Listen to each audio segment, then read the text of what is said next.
Okay, this is the Newman here, and this is a request or a video response to my video that I made about my dual halo headlights for a Mitsubishi Eclipse 2001. And this technique can be used universally for some cars. There's going to be some parts where you're going to have to change it up and use your own innovative ways to get it across, but this is basically the principle, and I'll be diagramming it basically for you so anyone can follow along. Alright, first thing you're going to do, you're going to get your halo headlights over here, and one over there too, so you're going to get your halo ones. They could be dual halo or whatever. Anyway, what's going to happen is they're going to connect with your stock headlight, so you get your lights out, your high beam and your low beam. That it's basically plug and play. I put an HID kit in there, so it was kind of more or less figuring that out, but I got that in. Anyway, you want to know how to do the halo, get the halos working without the bumper lights on, because I don't want my bumper lights to be on when I have my halos on. That's just kind of stupid. So, alright, you're going to get a red and black wire coming out the bottom of these halo headlights. So, I ran the black and red one from this light under here, under this, and you could take out the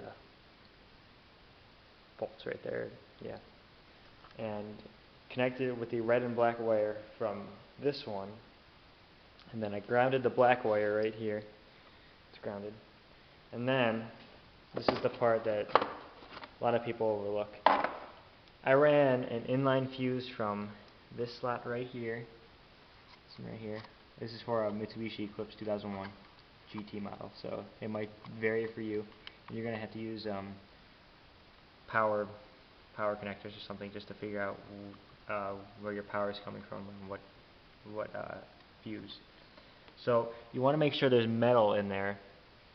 Those are the conductors, so you get electricity, and just simple, testing and figuring it out.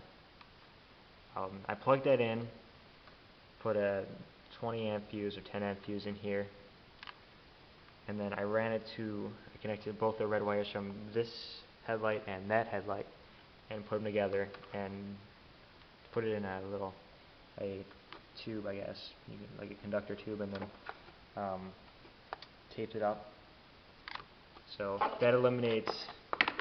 And if you're using another car, just trial and error, and then you should be able to. There should be an open fuse there. And what really happens is, now that you have that installed, and the wires from that one connecting to that one into there, you should be able to not have your bumpers on, your bumper lights on when you're driving around. So this will be called the daytime running lights, which is a good thing, I guess. I mean, I'd rather have them on all the time than just have them on when my bumpers are on. So I'll show you what I mean. So that fuse only gets power once I turn the ignition to my car there. And now you should see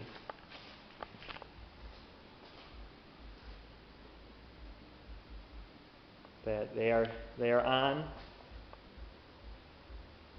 The bumper lights are not on, and these will be on when you drive the car. So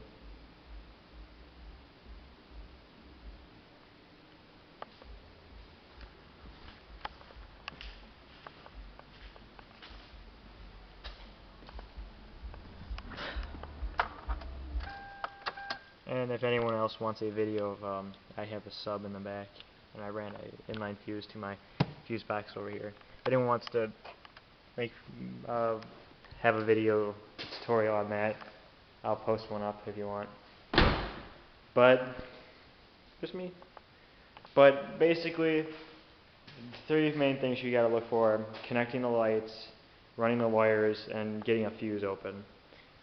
Once you do that, it's pretty simple.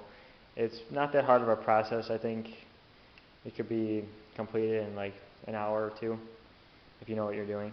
So again, inline fuse to the fuse box, and any fuse box that has an open plug. I don't know on other cars where it is. It might be in the middle or something. Just improvise. And red and black wire connect to this red and black wire, or vice versa. Then connect the red wires to the inline fuse to your fuse box, and the black wire ground it. So when the ignition is on, you'll have power to the halos. When it's off, you won't have power to the halos. So, it's the best of both worlds there. Alright, this tutorial has been from the Newman. Thanks for watching, and stay tuned.